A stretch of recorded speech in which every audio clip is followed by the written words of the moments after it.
بسم اللہ الرحمن الرحیم۔ حصہ نمبر 28 میں ہم نے پڑھا تھا کہ کیسے بیت عقبہ اور بیت اولا ہوئی اور پھر قریش مکہ کو پتہ چلا، اور جب تک ان کو یہ بات یقین دہانی ہوگی اس بات کی کہ واقعی یہ بیعت ہوئی ہے، تو وہ حجاج کرام کے پیچھے بھاگے جنہوں نے بیعت کی تھی، لیکن تب تک وہ بہت دیر ہو چکی تھی اور وہ حجاج کرام مدینہ کی طرف روانہ ہو چکے تھے، اور کچھ لوگ اس میں سے پکڑے گئے تھے، لیکن بعد میں وہ بھی واپس آ کے انہوں نے چھڑوا لیے۔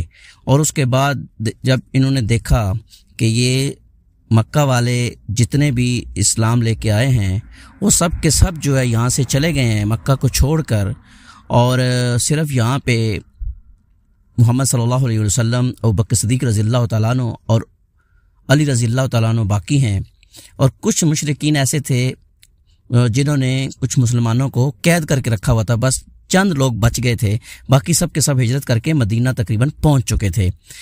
ان کو مکہ والوں کو، قریش والوں کو پتہ تھا کہ محمد صلی اللہ علیہ وسلم جب وہاں پہنچیں گے تو اوس اور خزرج جو جنگی معاملات میں بہت زیادہ مضبوط تھے، کیونکہ وہ کئی دہائیوں سے ایک دوسرے کے خلاف جنگیں لڑتے آئے تھے، تو ان کا جب حضور صلی اللہ علیہ وسلم کے ساتھ تعلق بن جائے گا تو وہ مضبوط جماعت ہو کر ہمارے اوپر حملہ کر دیں گے۔ انہوں نے اس کے سدباب کے لیے ایک میٹنگ رکھی۔ میٹنگ انہوں نے جو اجتماع ہوا وہ دارالنداوا میں، جو خانہ کعبہ کے قریب انہوں نے اپنا بیٹھنے کی جگہ بنائی ہوئی تھی، وہاں پہ یہ بیٹھتے تھے، اور قریش مکہ کے تقریباً جتنے سرداران تھے قبیلوں کے وہ سارے وہاں پہ جمع ہوئے، اور ابلیس ملعون جو شیطان تھا وہ بھی ایک نجدی شیخ کے حلیے میں وہاں پہ آیا، ہبا اوڑے ہوئے، اور وہاں پہ ان کے درمیان میں بیٹھا، اور اس میں آ کر جو تجویز دی ملعون خبیث ابو جہل نے نعوذ باللہ حضرت صلی اللہ علیہ وسلم کو قتل کرنے کی، اس کی تائید کی اس ابلیس نے، اس نجدی شیخ کے روپ میں جو آیا ہوا تھا۔ اب وہ اس بات کے اوپر تیار تھے کہ ہم حضرت اکرم صلی اللہ علیہ وسلم کو نعوذ باللہ قتل کریں گے، اور اس کے لیے انہوں نے 2 تجاویز دی تھی، وہ اس کے اوپر عمل پیرا کرنے کے لیے تمام خاندانوں سے ایک ایک نوجوان لینے کے لیے انہوں نے سب کو کہہ دیا۔ اس میں اب حصہ نمبر 29 میں ہم حضور اکرم صلی اللہ علیہ وسلم کی ہجرت کا ذکر کریں گے۔ جب نبی اکرم صلی اللہ علیہ وسلم کے قتل کی مجرمانہ قرارداد طے ہو چکی تو حضرت جبرائیل علیہ السلام نے اپنے رب تبارک و تعالیٰ کی وحی لے کر آپ صلی اللہ علیہ وسلم کی خدمت میں حاضر ہوئے، اور آپ صلی اللہ علیہ وسلم کو قریش کی سازش سے آگاہ کرتے ہوئے بتلایا کہ اللہ تعالیٰ نے آپ صلی اللہ علیہ وسلم کو یہاں سے روانگی کی اجازت دے دی ہے، اور یہ کہتے ہوئے ہجرت کے وقت کی تعین بھی فرما دیا ہے کہ آپ صلی اللہ علیہ وسلم یہ رات اپنے اس بستر پر نہ گزاریں جس پر اب تک گزارا کرتے تھے۔ اس اطلاع کے بعد نبی اکرم صلی اللہ علیہ وسلم ٹھیک دوپہر کے وقت حضرت ابوبکر صدیق رضی اللہ تعالیٰ عنہ کے گھر تشریف لے گئے تاکہ ان کے ساتھ ہجرت کے سارے پروگرام اور مرحلے طے فرما لیں۔ حضرت عائشہ رضی اللہ تعالیٰ عنہ فرماتی ہیں کہ ٹھیک دوپہر کے وقت ہم لوگ ابوبکر صدیق رضی اللہ تعالیٰ کے مکان میں بیٹھے تھے کہ کسی کے کہنے والے نے ابوبکر صدیق رضی اللہ تعالیٰ سے کہا کہ یہ رسول اللہ صلی اللہ علیہ وسلم سر ڈھانکے تشریف لا رہے ہیں۔ یہ ایسا وقت تھا جس میں آپ صلی اللہ علیہ وسلم تشریف نہیں لایا کرتے تھے۔ ابوبکر صدیق رضی اللہ تعالیٰ نے کہا کہ میرے ماں باپ آپ پر قربان، آپ صلی اللہ علیہ وسلم اس وقت کس اہم معاملے ہی کی وجہ سے تشریف لائے ہیں۔ حضرت عائشہ رضی اللہ تعالیٰ عنہ بیان کرتی ہیں کہ رسول اللہ صلی اللہ علیہ وسلم تشریف لائے، اجازت طلب کی، آپ صلی اللہ علیہ وسلم کو اجازت دی گئی اور آپ صلی اللہ علیہ وسلم اندر داخل ہوئے۔ پھر ابوبکر صدیق رضی اللہ تعالیٰ عنہ سے فرمایا تمہارے پاس جو لوگ ہیں انہیں ہٹا دو۔ ابوبکر صدیق رضی اللہ تعالیٰ نے کہا کہ آپ صلی اللہ علیہ وسلم کے اہل خانہ ہی ہیں، آپ صلی اللہ علیہ وسلم پر میرے ماں باپ فدا ہوں۔ اے اللہ کے رسول صلی اللہ علیہ وسلم، آپ نے فرمایا اچھا تو مجھے روانگی کی اجازت مل چکی ہے۔ ابوبکر صدیق رضی اللہ تعالیٰ نے کہا کہ ساتھ اے اللہ کے رسول میرے ماں باپ آپ پر فدا ہوں۔ رسول اللہ صلی اللہ علیہ وسلم نے فرمایا ہاں۔ اس کے بعد ہجرت کا پروگرام طے کر کے رسول اللہ صلی اللہ علیہ وسلم اپنے گھر تشریف لائے اور اس رات کا انتظار کرنے لگے۔ ادھر قریش کے اکابرین مجرمین نے اپنا سارا دن مکے کی پارلیمان دارالنداوا کے پہلے پہر کے طے کردہ قرارداد کے نفاذ کی تیاری میں گزارا، اور اس مقصد کے لیے ان کا اکابر مجرمین میں سے 11 سردار منتخب کیے گئے، جن کا نام یہ ہیں: ابو جہل بن ہشام، حکم بن عاص، عقبہ بن ابی معیط، نضر بن حارث، امیہ بن خلف، زمہ بن الاسود، طعیمہ بن عدی، ابو لہب، ابی بن خلف، نبیہ بن حجاج، اور اس کا بھائی منبہ بن حجاج۔ ابن اسحاق کا بیان ہے کہ جب رات ذرا تاریک ہو گئی تو یہ لوگ گھات لگا کر نبی اکرم صلی اللہ علیہ وسلم کے دروازے پر بیٹھ گئے کہ آپ صلی اللہ علیہ وسلم سو جائیں تو یہ لوگ آپ صلی اللہ علیہ وسلم پر ٹوٹ پڑیں۔ ان لوگوں کو پورا وثوق اور پختہ یقین تھا کہ ان کی یہ ناپاک سازش کامیاب ہو کر رہے گی، یہاں تک کہ ابو جہل نے بڑے متکبرانہ اور پرغرور انداز میں مذاق اور استہزاء کرتے ہوئے اپنے گھیرا ڈالنے والے ساتھیوں سے کہا، محمد صلی اللہ علیہ وسلم کہتا ہے کہ اگر تم لوگ اس کے دین میں داخل ہو کر اس کی پیروی کرو گے تو عرب و عجم کے بادشاہ بن جاؤ گے، پھر مرنے کے بعد اٹھائے جاؤ گے تو تمہارے لیے اردن کے باغات جیسی جنتیں ہوں گی، اور اگر تم نے ایسا نہ کیا تو ان کی طرف سے تمہارے اندر ذبح کے واقعات پیش آئیں گے، پھر تم مرنے کے بعد اٹھائے جاؤ گے اور تمہارے لیے آگ ہوگی جس میں جلائے جاؤ گے۔ بہرحال اس سازش کے نفاذ کے لیے آدھی رات کے بعد کا وقت مقرر تھا، اس لیے یہ لوگ جاگ کر رات گزار رہے تھے اور وقت مقررہ کے منتظر تھے، لیکن اللہ اپنے کام پر غالب ہے، اسی کے ہاتھ میں آسمانوں اور زمین کی بادشاہت ہے، وہ جو چاہتا ہے کرتا ہے، جسے بچانا چاہتا ہے کوئی اس کا بال بیکا نہیں کر سکتا، اور جسے پکڑنا چاہے کوئی اس کو بچا نہیں سکتا۔ چنانچہ اللہ تعالیٰ نے اس موقع پر وہ کام کیا جس سے ذیل کی آیت کریمہ میں رسول اللہ صلی اللہ علیہ وآلہ وسلم کو مخاطب کرتے ہوئے بیان فرمایا، وہ موقع یاد کرو جب کفار تمہارے خلاف مکر کر رہے تھے تاکہ تمہیں قید کر دیں یا قتل کر دیں یا نکال باہر کریں، اور وہ لوگ داؤ چل رہے تھے اور اللہ بھی داؤ چل رہا تھا، اور اللہ سب سے بہتر داؤ والا ہے۔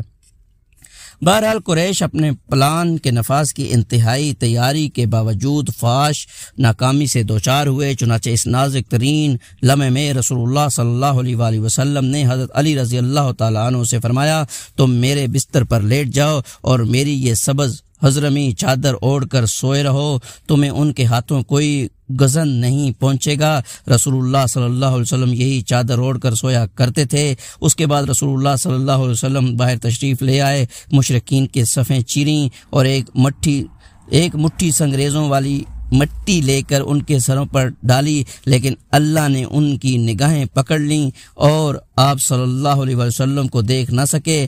اس وقت آپ صلی اللہ علیہ وآلہ وسلم آیت تلاوت فرما رہے تھے، وَجَعَلْنَا مِن بَيْنِ أَيْدِيهِمْ سَدًّا وَمِن خَلْفِهِمْ سَدًّا فَأَغْشَيْنَاهُمْ فَهُمْ لَا يُبْصِرُونَ، ہم نے ان کے آگے رکاوٹ کھڑی کر دی اور ان کے پیچھے رکاوٹ کھڑی کر دی، پس ہم نے انہیں ڈھانک لیا ہے اور وہ دیکھ نہیں رہے ہیں۔ اس موقع پر کوئی بھی مشرک باقی نہ بچا جس کے سر پر آپ صلی اللہ علیہ وسلم نے مٹی نہ ڈالی ہو۔ اس کے بعد آپ صلی اللہ علیہ وسلم ابوبکر صدیق رضی اللہ تعالیٰ کے گھر تشریف لے گئے اور پھر ان کے مکان کی ایک کھڑکی سے نکل کر دونوں حضرات نے رات ہی رات میں یمن کا رخ کیا اور چند میل پر واقع سور نامی پہاڑ کے ایک غار میں جا پہنچے۔ ادھر معاصرین وقت سفر کا انتظار کر رہے تھے، لیکن اس سے ذرا پہلے انہیں اپنی ناکامی اور نامرادی کا علم ہو گیا۔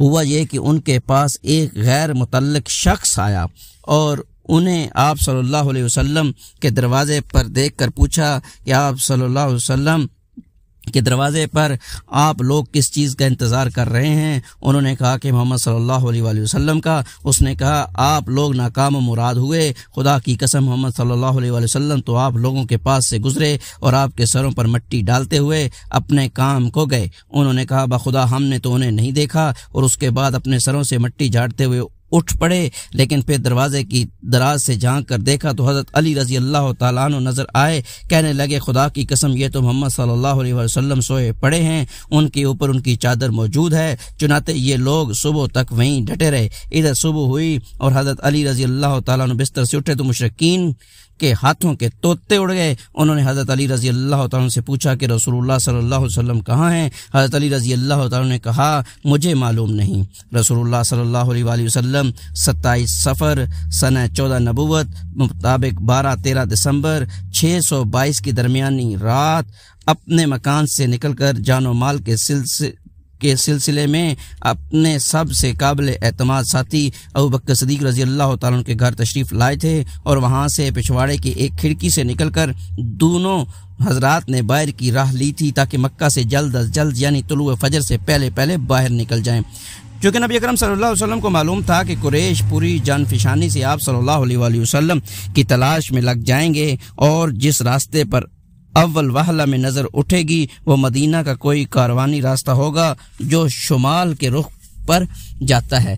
اس لیے آپ صلی اللہ علیہ وسلم نے وہ راستہ اختیار کیا جو اس کے بالکل الٹ تھا، یعنی یمن جانے والا راستہ جو مکہ کے جنوب میں واقع ہے۔ آپ صلی اللہ علیہ وسلم نے اس راستے پر کوئی 5 میل کا فاصلہ طے کیا اور اس پہاڑ کے دامن میں پہنچے جو سور کے نام سے معروف ہے۔ یہ نہایت بلند، پرپیچ اور مشکل چڑھائی والا پہاڑ ہے۔ یہاں پتھر بھی بکثرت ہیں جن سے رسول اللہ صلی اللہ علیہ وسلم کے دونوں پاؤں زخمی ہو گئے، اور کہا جاتا ہے کہ آپ صلی اللہ علیہ وسلم کے نشان قدم چھپانے کے لیے پنجوں کے بل چل رہے تھے، اس لیے آپ صلی اللہ علیہ وآلہ وسلم کے پاؤں زخمی ہو گئے۔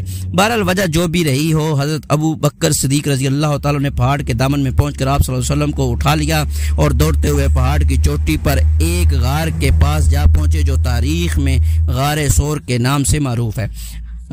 غار کے پاس پہنچ کر ابو بکر صدیق رضی اللہ تعالیٰ نے کہا، خدا کے لیے ابھی آپ صلی اللہ علیہ وسلم اس میں داخل نہ ہوں، پہلے میں داخل ہو کر دیکھ لوں، اگر اس میں کوئی چیز ہو تو آپ صلی اللہ علیہ وسلم کے بجائے مجھے اس سے سابقہ پیش آئے گا۔ چنانچہ حضرت بکر صدیق رضی اللہ تعالیٰ اندر گئے اور غار کو صاف کیا۔ ایک جانب چند سوراخ تھے جنہیں اپناتا باندھ کر انہیں کچھ کپڑا پھاڑ کر بند کیا، لیکن 2 سوراخ باقی بچ گئے۔ حضرت بکر صدیق رضی اللہ عنہ دونوں میں اپنے پاؤں ڈال دیے، پھر رسول اللہ صلی اللہ علیہ وسلم سے عرض کی کہ اندر تشریف لائیں۔ آپ صلی اللہ علیہ وسلم اندر تشریف لے گئے اور حضرت بکر صدیق رضی اللہ تعالیٰ کی آغوش میں سر رکھ کر سو گئے۔ حضرت بکر صدیق رضی اللہ تعالیٰ کے پاؤں میں کسی چیز نے ڈس لیا، مگر اس ڈر سے ہلے بھی نہیں کہ رسول اللہ صلی اللہ علیہ وسلم جاگ نہ جائیں، لیکن ان کے آنسو رسول اللہ صلی اللہ علیہ وسلم کے چہرے پر ٹپک گئے اور آپ صلی اللہ علیہ وسلم کی آنکھ کھل گئی۔ آپ صلی اللہ علیہ وسلم نے فرمایا، بکر صدیق رضی اللہ عنہ کیا تمہیں کیا ہوا؟ عرض کی کہ میرے ماں باپ آپ صلی اللہ علیہ وسلم پر قربان، مجھے کسی چیز نے ڈس لیا ہے۔ رسول اللہ صلی اللہ علیہ وسلم نے فرمایا، اس پر لعب دہن لگا دیا، پھر تکلیف جاتی رہی۔ یہاں دونوں حضرات نے 3 راتیں یعنی جمعہ، سنیچر اور اتوار کی راتیں غار میں چھپ کر گزاریں۔ اس دوران ابو بکر صدیق رضی اللہ تعالیٰ کے صاحبزادے عبداللہ بھی یہیں رات گزارتے تھے۔ حضرت عائشہ رضی اللہ تعالی عنہا کا بیان ہے کہ وہ گہری سوجھ بوجھ کے مالک سخن فہم نوجوان تھے۔ شہر کی تاریکی میں ان دونوں حضرات کے پاس سے چلے جاتے اور مکہ میں قریش کے ساتھ یوں صبح کرتے گویا انہیں تو یہیں رات گزاری ہے۔ پھر آپ دونوں کے خلاف سازش کی جو کوئی بات سنتے اسے اچھی طرح یاد کر لیتے، اور جب تاریخی گہری ہو جاتی تو اس کی خبر لے کر غار میں پہنچ جاتے۔ ادھر حضرت بکر صدیق رضی اللہ عنہ کے غلام عامر بن فہیرہ بکریاں چراتے رہتے، اور جب رات کا ایک حصہ گزر جاتا تو بکریاں لے کر ان کے پاس پہنچ جاتے۔ اس طرح دونوں حضرات رات کو آسودہ ہو کر دودھ پی لیتے، پھر صبح تڑکے ہی عامر بن فہیرہ بکریاں ہانک کر چل دیتے۔ تینوں رات انہوں نے یہی کیا۔ مزید یہ کہ عامر بن فہیرہ حضرت عبداللہ بن ابو بکر صدیق رضی اللہ تعالیٰ کے مکہ جانے کے بعد انہی کے نشانات قدم پر بکریاں ہانکتے تھے تاکہ نشانات مٹ جائیں۔ ادھر قریش کا یہ حال تھا کہ جب منصوبہ قتل کی رات گزر گئی اور صبح کو یقینی طور پر معلوم ہو گیا کہ رسول اللہ صلی اللہ علیہ وسلم ان کے ہاتھ سے نکل چکے ہیں تو ان پر گویا جنون طاری ہو گیا۔ انہوں نے سب سے پہلے اپنا غصہ حضرت علی رضی اللہ تعالی عنہ پر اتارا، آپ کو گھسیٹ کر خانہ کعبہ تک لے گئے اور ایک گھڑی زیر حراست رکھا کہ ممکن ہے ان دونوں کی خبر لگ جائے، لیکن جب حضرت علی رضی اللہ تعالی عنہ سے کچھ حاصل نہ ہوا تو بکر صدیق رضی اللہ تعالیٰ کے گھر آئے اور دروازہ کھٹکھٹایا۔ حضرت اسمہ بنت ابی بکر صدیق رضی اللہ تعالی عنہ برآمد ہوئیں، ان سے پوچھا تمہارے ابا کہاں ہیں؟ انہوں نے کہا بخدا مجھے معلوم نہیں کہ میرے ابا کہاں ہیں۔ اس پر کمبخت خبیث ابو جہل نے ہاتھ اٹھا کر ان کے رخسار پر اس زور سے تھپڑ مارا کہ ان کے کان کی بالی گر گئی۔ اس کے بعد قریش نے ایک ہنگامی اجلاس طلب کیا جس میں یہ دونوں کو گرفتار کرنے کے لیے تمام ممکنہ وسائل کام لائے جائیں۔ چنانچہ مکے سے نکلنے والے تمام راستوں پر خواہ وہ کسی بھی سمت جا رہا ہو نہایت کڑا مسلح پہرا بٹھا دیا گیا۔ اسی طرح یہ اعلان عام بھی کیا گیا کہ جو کوئی رسول اللہ صلی اللہ علیہ وسلم کو اور ابوبکر صدیق رضی اللہ تعالیٰ کو یا ان میں سے کسی ایک کو زندہ یا مردہ حاضر کرے گا اسے ہر ایک کے بدلے 100 اونٹوں کا گراں قدر انعام دیا جائے گا۔ اس اعلان کے نتیجے میں سوار اور پیادے اور نشانات اور قدم کے ماہر کھوجی نہایت سرگرمی سے تلاش میں لگ گئے اور پہاڑوں اور وادیوں اور نشیب و فراز میں ہر طرف بکھر گئے، لیکن نتیجہ اور کچھ حاصل نہ رہا۔ تلاش کرنے والے غار کے دہانے تک بھی پہنچے، لیکن اللہ اپنے کلام پر غالب ہے۔ چنانچہ صحیح بخاری میں حضرت انس رضی اللہ تعالیٰ عنہ سے مروی ہے کہ ابوبکر صدیق رضی اللہ تعالیٰ نے فرمایا، میں نبی اکرم صلی اللہ علیہ وسلم کے ساتھ غار میں تھا، سر اٹھایا تو کیا دیکھتا ہوں کہ لوگوں کے پاؤں نظر آ رہے ہیں۔ میں نے کہا، اے اللہ کے رسول صلی اللہ علیہ وسلم، اگر ان میں سے کوئی شخص محض اپنی نگاہ نیچی کر دے تو ہمیں دیکھ لے گا۔ آپ صلی اللہ علیہ وسلم نے فرمایا، ابوبکر صدیق رضی اللہ تعالیٰ عنہ، خاموش رہو، ہم دو ہیں جن کا تیسرا اللہ ہے۔ ایک روایت کے الفاظ میں ہیں، ابوبکر صدیق رضی اللہ تعالیٰ عنہ، ایسے دو آدمیوں کے بارے میں تمہارا کیا خیال ہے جن کا تیسرا اللہ ہے؟ حقیقت یہ ہے کہ ایک معجزہ تھا جس سے اللہ تعالیٰ نے اپنے نبی اکرم صلی اللہ علیہ وسلم کو مشرف فرمایا۔ چنانچہ تلاش کرنے والے اس وقت واپس پلٹ گئے جب آپ صلی اللہ علیہ وسلم کے درمیان اور ان کے درمیان چند قدم سے زیادہ فاصلہ باقی نہ رہ گیا تھا۔ جب جستجو کی آگ بجھ گئی، تلاش کی تگ و دو دور ہو گئی اور 3 روز کے مسلسل اور بے نتیجہ دوڑ دھوپ کے بعد قریش کے جوش و جذبات سرد پڑ گئے تو رسول اللہ صلی اللہ علیہ وآلہ وسلم اور حضرت ابوبکر صدیق رضی اللہ تعالیٰ نے مدینہ کے لیے نکلنے کا عزم فرمایا۔ عبداللہ ابن عریق لیسی سے، جو صحرائی اور بیاناتی راستوں کا ماہر تھا، پہلے ہی سے اجرت پر مدینہ پہنچانے کا معاملہ طے ہو چکا تھا۔ یہ شخص ابھی قریشی کے دین پر تھا لیکن قابل اطمینان تھا، اس لیے سواریاں اس کے حوالے کر دی گئی تھیں اور طے ہوا تھا کہ 3 راتیں گزر جانے کے بعد وہ دونوں سواریاں لے کر غار سور پہنچ جائے۔ چنانچہ جب دوشنبہ کی رات آئی، جو ربیع الاول ہجرت کے پہلے سال کی چاند رات تھی، مطابق 16 ستمبر 622، تو عبداللہ ابن عریقت سواریاں لے کر آ گیا اور اسی موقع پر ابوبکر صدیق رضی اللہ تعالیٰ نے رسول اللہ صلی اللہ علیہ وسلم کی خدمت میں افضل ترین اونٹنی پیش کرتے ہوئے گزارش کی کہ آپ میری ان 2 سواریوں میں سے ایک قبول فرما لیں۔ رسول اللہ صلی اللہ علیہ وسلم نے فرمایا، قیمتاً ادھر اسما بنت ابی بکر صدیق رضی اللہ تعالی عنہ بھی زاد سفر لے کر آئیں، مگر اس میں لٹکانے والا بندھن لگانا بھول گئیں۔ جب روانگی کا وقت آیا اور حضرت اسما نے توشہ لٹکانا چاہا تو دیکھا کہ اس میں بندھن ہی نہیں ہے۔ انہوں نے اپنا دوپٹہ کمر بند کھولا اور 2 حصوں میں چاک کر کے ایک میں توشہ لٹکا دیا اور دوسرا کمر میں باندھ لیا۔ اسی وجہ سے ان کا لقب ذات نتاقین پڑ گیا۔ اس کے بعد رسول اللہ صلی اللہ علیہ وآلہ وسلم اور ابوبکر صدیق رضی اللہ تعالیٰ نے کوچ فرمایا۔ عامر بن فہیرہ رضی اللہ تعالیٰ عنہ بھی ساتھ تھے۔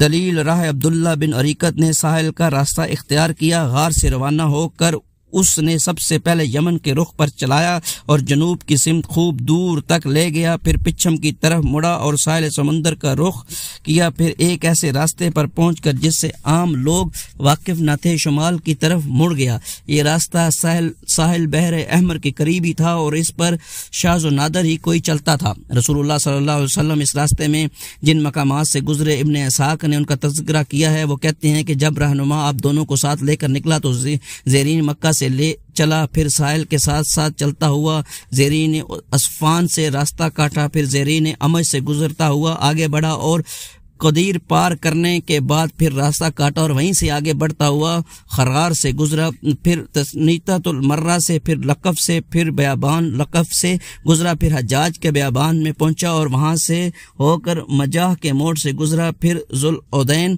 کے موڑ کے نشیب میں چلا، پھر ذی قشر کی وادی میں داخل ہوا، پھر جدا جدا کا رخ کیا، پھر اجرت پہنچا اور اس کے بعد بیابان طاحن کے اطراف کی وادی ذوالسلم سے گزرا، وہاں سے ابابید اور اس کے بعد فاجہ کا رخ کیا، پھر ارج میں اترا، پھر رقوبہ کے دائنے ہاتھ تسنیہ العائر میں چلا یہاں تک کہ وادی ریم میں اترا اور اس کے بعد قبا پہنچ گیا۔ آئیے اب راستے کے چند واقعات بھی سنتے چلیں۔ صحیح بخاری میں حضرت ابوبکر صدیق رضی اللہ تعالیٰ عنہ سے مروی ہے کہ انہوں نے فرمایا کہ ہم لوگ غار سے نکل کر رات بھر اور دن میں دوپہر تک چلتے رہے۔ جب ٹھیک دوپہر کا وقت آ گیا، راستہ خالی ہو گیا اور کوئی گزرنے والا نہ رہا تو ہمیں ایک لمبی چٹان دکھلائی پڑی جس کے سائے پر دھوپ نہیں آئی تھی ہم وہیں اتر پڑے۔ میں نے اپنے ہاتھ سے نبی اکرم صلی اللہ علیہ وسلم کے سونے کے لیے ایک جگہ برابر کی اور ان پر ایک پوستین بچھا کر گزارش کی کہ اللہ کے رسول صلی اللہ علیہ وسلم آپ صلی اللہ علیہ وسلم سو جائیں اور میں آپ صلی اللہ علیہ وسلم کے گرد و پیش کی دیکھ بھال کر لیتا ہوں۔ آپ صلی اللہ علیہ وسلم سو گئے اور میں آپ صلی اللہ علیہ وسلم کی گرد و پیش کی دیکھ بھال کے لیے نکلا۔ اچانک کیا دیکھتا ہوں کہ ایک چرواہ اپنی بکریاں لیے چٹان کی جانب چلا آ رہا ہے، وہ بھی اس چٹان سے وہیں چاہتا تھا جو ہم نے چاہا تھا۔ میں نے اسے کہا اے نوجوان تم کس کے آدمی؟ اس نے مکہ یا مدینہ کے کسی آدمی کا ذکر کیا۔ میں نے کہا تمہاری بکریاں میں کچھ دودھ ہے؟ تو اس نے کہا ہاں۔ میں نے کہا دودھ دو سکتا ہوں؟ اس نے کہا ہاں، اور ایک بکری پکڑی۔ میں نے کہا ذرا تھن کو مٹی بال اور تنکے وغیرہ سے صاف کر لو۔ اس نے ایک کام میں تھوڑا سا دودھ دویا اور میرے پاس ایک شرمی لوٹا تھا جو میں نے رسول اللہ صلی اللہ علیہ وسلم کے پینے اور وضو کے لیے رکھ لیا تھا۔ میں نے نبی کریم صلی اللہ علیہ وسلم پاس آیا لیکن گوارا نہ ہوا کہ آپ کو بیدار کروں، چنانچہ جب آپ بیدار ہوئے تو میں آپ صلی اللہ علیہ وسلم کے پاس آیا اور دودھ پر پانی انڈیلا یہاں تک کہ اس کا نچلا حصہ ٹھنڈا ہو گیا۔ اس کے بعد میں نے کہا اے اللہ کے رسول صلی اللہ علیہ وسلم پی لیجیے۔ آپ صلی اللہ علیہ وسلم نے پیا یہاں تک کہ میں خوش ہو گیا۔ آپ صلی اللہ علیہ وسلم نے فرمایا کہ ابھی کوچ کا وقت نہیں ہوا۔ میں نے کہا کیوں نہیں؟ اس کے بعد ہم لوگ چل پڑے۔ اس سفر میں ابوبکر صدیق رضی اللہ تعالیٰ کا طریقہ یہ تھا کہ وہ نبی کریم صلی اللہ علیہ وسلم کے ردیف رہا کرتے تھے، یعنی سواری پر رسول صلی اللہ علیہ وسلم کے پیچھے بیٹھا کرتے تھے، اور چونکہ ان پر بڑھاپے کے آثار نمایاں تھے اس لیے لوگوں کی توجہ انہی کی طرف جاتی تھی۔ نبی کریم صلی اللہ علیہ وسلم پر ابھی جوانی کے آثار غالب تھے اس لیے آپ صلی اللہ علیہ وسلم کی طرف توجہ کم جاتی تھی۔ اس کا نتیجہ یہ تھا کہ کسی آدمی سے سابقہ پڑتا تو آپ ابوبکر صدیق رضی اللہ عنہ سے پوچھتا کہ یہ آپ کے آگے کون سا آدمی ہے؟ ابوبکر صدیق رضی اللہ عنہ کا بڑا لطیف سے جواب دیتے فرماتے یہ آدمی مجھے راستہ بتلاتا ہے۔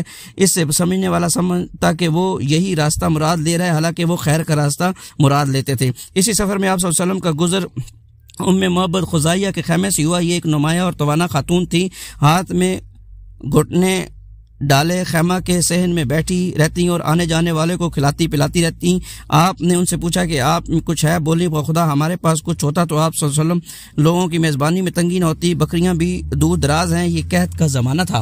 رسول اللہ صلی اللہ علیہ وسلم نے دیکھا کہ خیمے میں ایک گوشے میں ایک بکری ہے۔ فرمایا محبت یہ کیسی بکری ہے؟ بولی اسے کمزوری نے ریوڑ سے پیچھے چھوڑ رکھا ہے۔ آپ صلی اللہ علیہ وسلم نے دریافت کیا کہ اس میں کچھ دودھ ہے؟ بولی وہ اس سے کہیں زیادہ کمزور ہے۔ آپ صلی اللہ علیہ وسلم نے فرمایا اجازت ہے کہ اسے دودھ دو لوں؟ بولی ہاں، میرے ماں باپ تم پر قربان، اگر تمہیں اس میں دودھ دکھلائی دے رہا ہے تو ضرور دو لو۔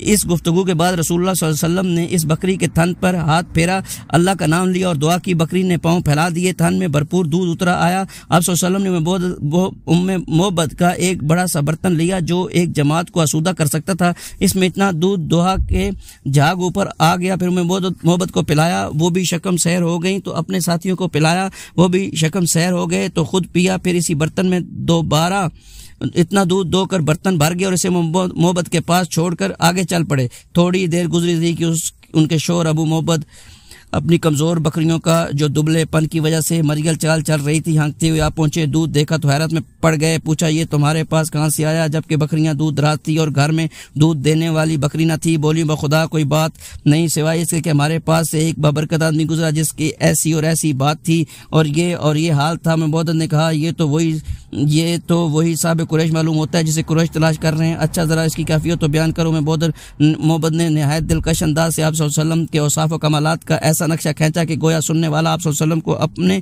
سامنے دیکھ رہا ہو۔ کتاب کے اخیر میں یہ اوصاف درج کیے جائیں گے۔ یہ اوصاف سن کر محبت نے کہا واللہ یہ تو وہی صاحب قریش ہے جس کے بارے میں لوگوں نے قسم کی باتیں بیان کی ہیں۔ میرا ارادہ ہے کہ آپ صلی اللہ علیہ وسلم کی رفاقت اختیار کروں گا اور کوئی راستہ ملا تو ایسا ضرور کروں گا۔ ادھر مکے میں ایک آواز ابری جسے لوگ سن رہے تھے کہ مگر اس کا بولنے والا دکھائی نہیں پڑ رہا تھا۔ اللہ رب العرش ان دو رفیقوں کے بہترین جزا دے جو محبت کے خیمے میں نازل ہوئیں۔ وہ دونوں خیر کے ساتھ اترے اور خیر کے ساتھ روانہ ہوئے، اور جو محمد صلی اللہ علیہ وسلم کا رفیق ہوا اور کامیاب ہوا، ہائے قصہ اللہ نے اس کے ساتھ کتنے بے نظیر کارنامے اور سرداریاں تم سے سمیٹ لیں۔ بنو کعب کو ان کے خاتون کی قیام گاہ اور مومنین کی نگہداشت کا پڑاؤ مبارک ہو۔ تم اپنے خاتون سے اس کی بکری اور برتن کے متعلق پوچھو، تم اگر خود بکری سے پوچھو گے تو وہ بھی شہادت دے گی۔